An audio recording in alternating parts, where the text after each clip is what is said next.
please stand up and let us pray together.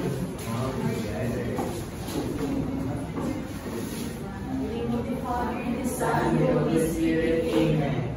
Father God, come be with us today. Fill our hearts with joy. Fill our minds with learning. Fill our classrooms with peace. Fill our lessons with fun. Fill our friendships with kindness. Fill our school with love. Amen. So good afternoon, class. Good afternoon, Sir Kasinsinan. Okay, please take your seat. So now we will proceed to our review time. So to our past discussion, we discussed some basic steps in creating a product-based assessment. So can you give some steps that we discussed that meeting? Mr. Rimena. First is to choose a topic. The second one is to define the criteria and make the rubric. Okay, so thank you. Now let's proceed to our motivation. This title, Feelings and Focus Learning Through Emotion. So, can you please read the instruction, Ms. Jimena? Instruction. Number 1, look at the emotion first. Notice the different emotions displayed. Happy, curious, excited, confused. Number 2, grab a sticky note. Think about how you feel about the photos presented on the board.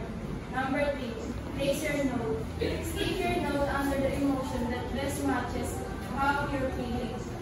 Number 4, share or optional. If you like, share with the class why you choose that emotion or what it means to you. Number 5, reflect. After everyone has placed their notes, we will take a moment to see how our emotions can guide us in our learning experience.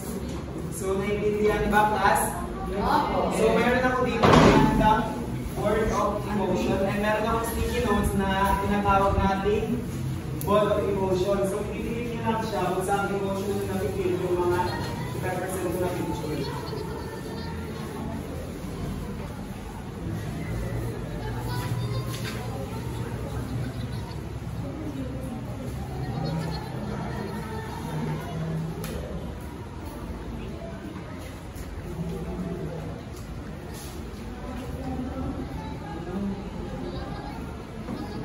So here's the first picture. So can you guess what emotion do you feel in this picture? Please be right.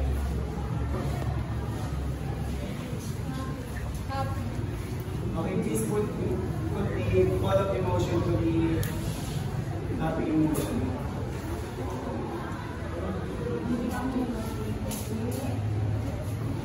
Happy.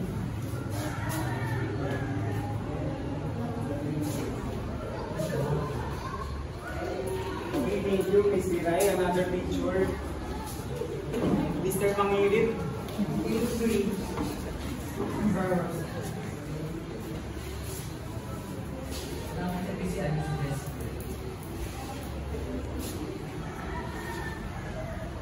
Okay, thank you. Another one is this picture. How you feel, Mr. Agustin? Ahon Pilipia. Ahon Pilipia.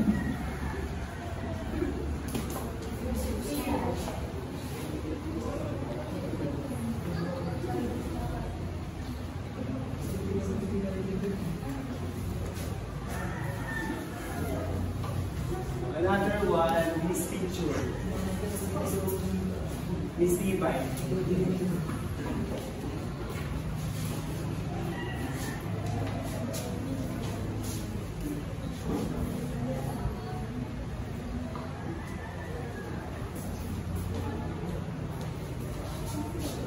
So next picture is this picture. So how do you feel about this, Mr. Banyaran?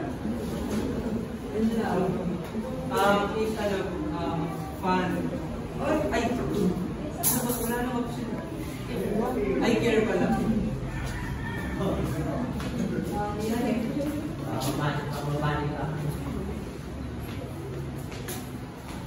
Next picture. Miss Elka. Miss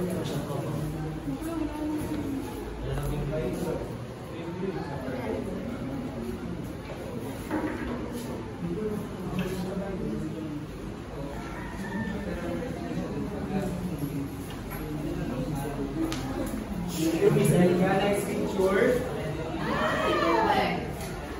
Mr. Amor, how do you feel about this picture? Thank you.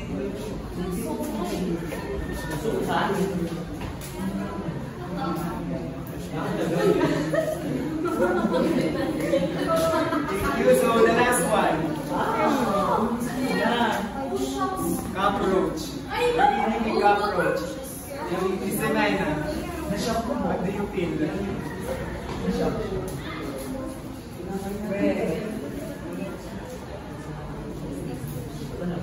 So thank you everyone. I think this is the end of our motivation. So I have a question. How do you find our motivation? Mr. Mangili. It was happy and exciting because we were able to showcase our emotions when we're shown different types of pictures and something like that. Yes, thank you, Mr. Mangili. What else, Miss Balaja? How do you find our motivation? It's very Okay, thank you. So another question, what is the importance of having or expressing our emotion to a classroom setup? Miss Levi. So it is very important that we were able to express our feelings because through expressing our feelings, we are also expressing or showing our thoughts and ideas towards someone. So yes, thank you. How about you, Miss Mena?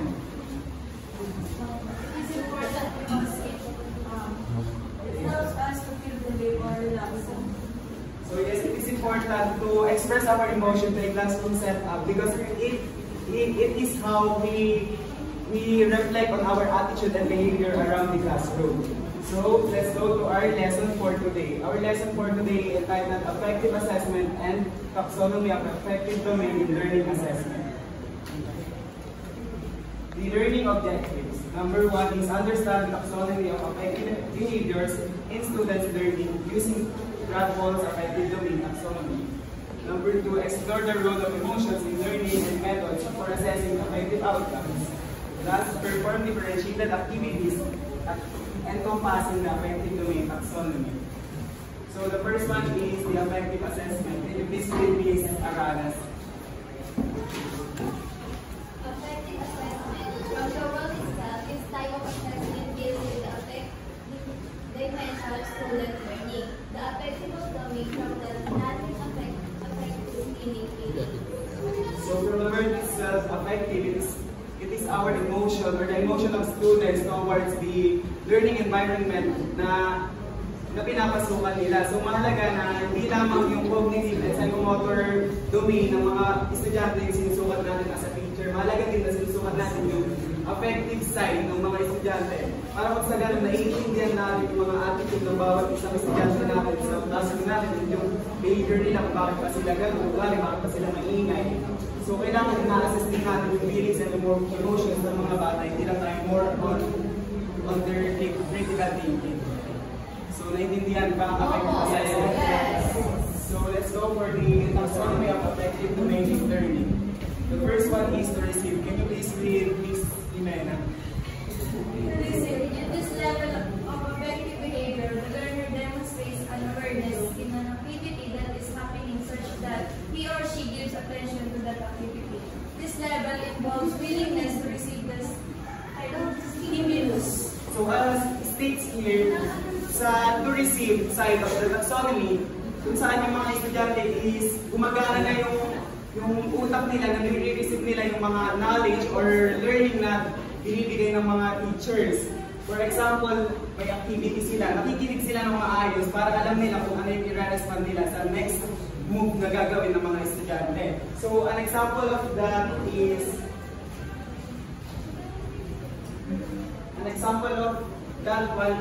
having a class discussion wherein yung mga student talagang nakikinig sila para mas matuto sila and mas ma-adapt nila yung mga knowledge na binibigay ng mga teachers nila. So the next one is to respond. Can you please read Miss Agustin? To respond. In this case, the learner reacts to a given stimulus or information that has been received. If the learner participates in a class discussion and not merely listening, then the learner is in a level of behavior. This behavior may be compliance to a given task, voluntary engagement, or doing activity with interest. So, to respond, ibig sabihin, natapos na yung to receive process of the student kung saan nagre-respond na sila sa mga binibigay na knowledge or sa mga nagaganap na pagtuturo sa eskwelahan. So, dito, mas na-challenge na yung critical thinking ng mga estudyante kung paano sila magre-respond dun sa mga tinuturo ng kanilang teacher. So, an example of that is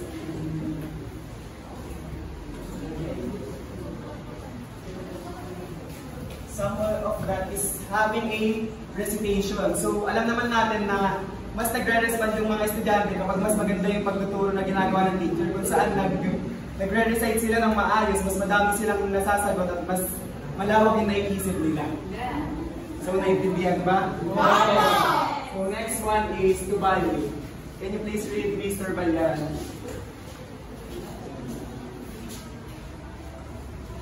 To value. This is the level where the learner demonstrates commitment along knowledge or activity.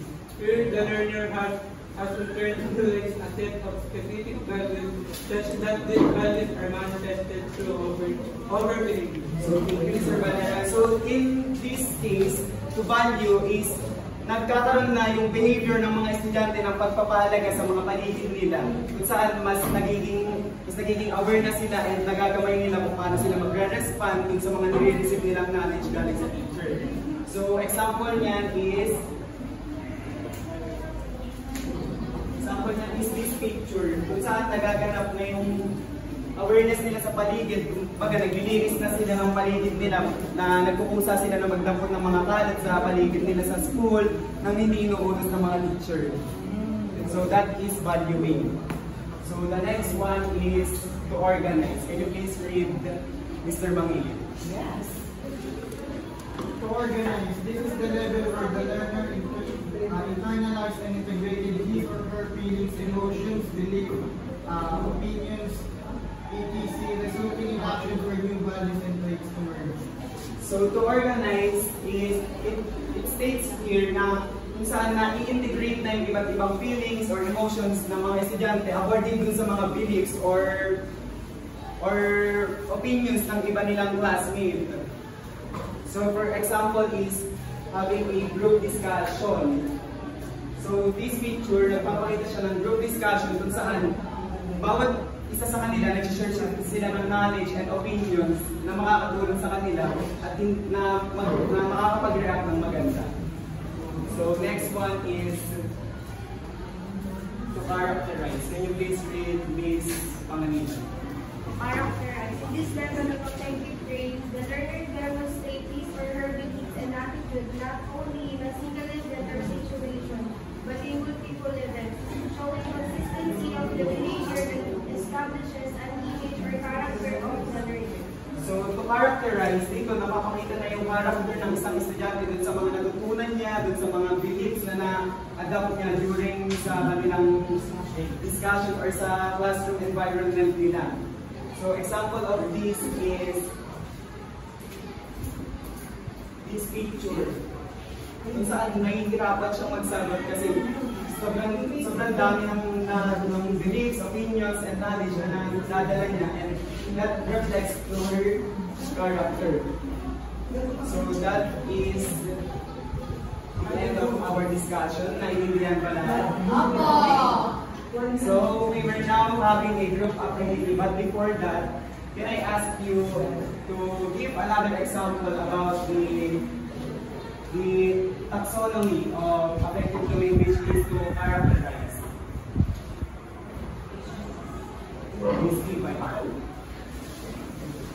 So, ang example po, sir, namin sa to characterize is, pagdating sa pagdedesisyon ng isang estudyante naapektuhan yung character niya base sa impluensya at mga opinion ng kanyang mga kaklase o kaibigan. So thank you. Now we were having a group activity titled Effective Nation, Explore, Create, and Reflect. Can you